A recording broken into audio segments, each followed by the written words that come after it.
seasoned sheriff investigates a dead body in the woods and calls on an old friend of his in the process, a medical examiner, to help piece together a series of chilling events. Get ready for episode 3 of Cabinet of Curiosities, the Autopsy.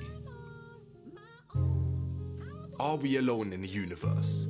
This is one of mankind's deepest questions that we are yet to find the answer to. It may yet be hidden inside of a shooting star, traversing the desolate night skies, leaving a faint golden glow in its trail. Are we alone in the universe? The answer to that question is an unsettling no. This episode starts with a spider walking on a web, which transitions into a scene of the night sky alight with stars, to then seamlessly transition into a shot of the manual workers digging away in a dark, claustrophobic feeling cave system. Immediately, this episode sets the tone with its dark images and its contrasting scenes of the night sky above and the cave system below.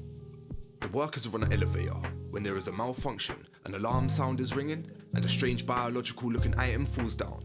The workers are confused, unsure of what exactly is happening to them when an explosion occurs.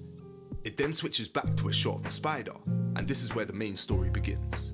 He stops to gather his breath, gasping before setting off again. He arrives at the police station where he has a friendly interaction with the officer who greeted and subsequently phoned him over. They begin discussing the reason for the man's request to come down. It's referring to the explosion which happened in the mine previously.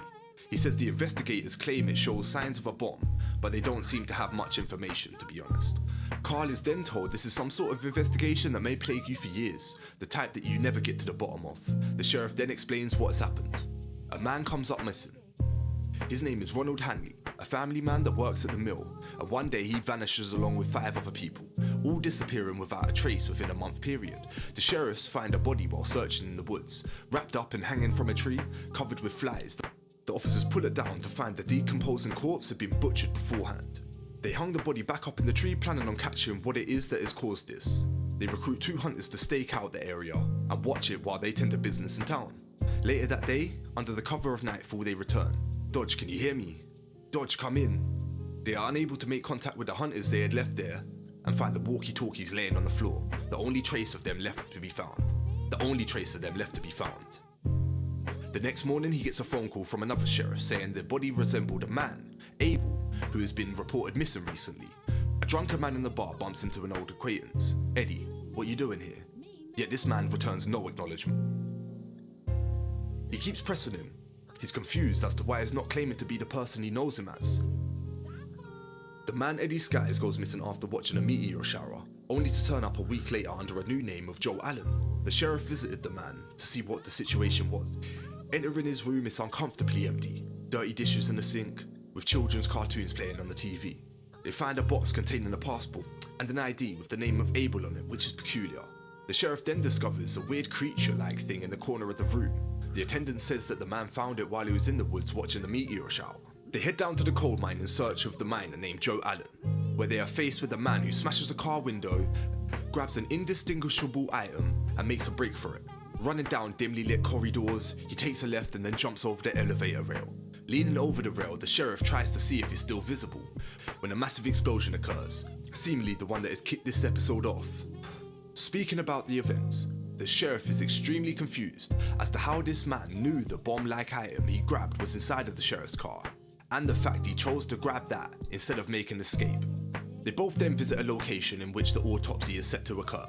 The sheriff and deputies have set up a makeshift autopsy room for the man to get to work in, where the sheriff then leaves so that he can get to work.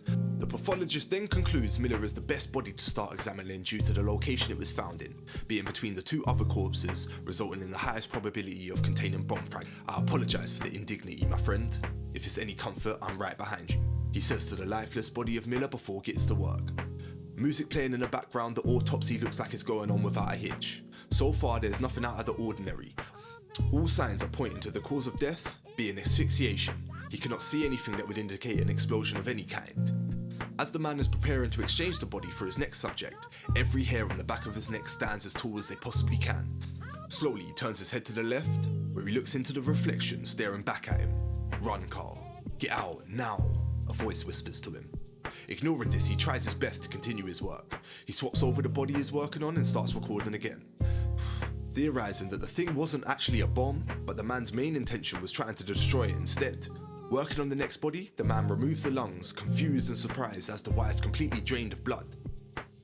Onto the third body. He is carried onto the operating table and the pathologist proceeds with the dissection. After removing the ribcage, the doctor lets out an exorbitant gasp. There is not a single drop of blood inside this corpse either. Looking over his files, the lights cut out. Surrounded in darkness, the doctor pauses for a second. His imagination starts to kick in, and he is wondering if all the missing blood is actually inside of Alan's stomach. He walks back into the room containing the bodies, accompanied by an eerie hum of the refrigerator. He takes 1 step inside, 2 steps inside, before a loud groaning sound. One of the bodies are alive. His hand jitters frantically, and he pulls himself off the table that he's laying on. The doctor is backing up in shock, but is not as terrified as I would assume as a man being in this situation. The body then picks up a pair of pliers, pulls something out of his mouth, and then begins to speak to the doctor. In fear, the doctor picks up a knife, while listening to the man describe the fact that he's going to consume him. After a bright flash of lights, his eyes slowly open back up. He looks to the side and sees his hands chained to the floor.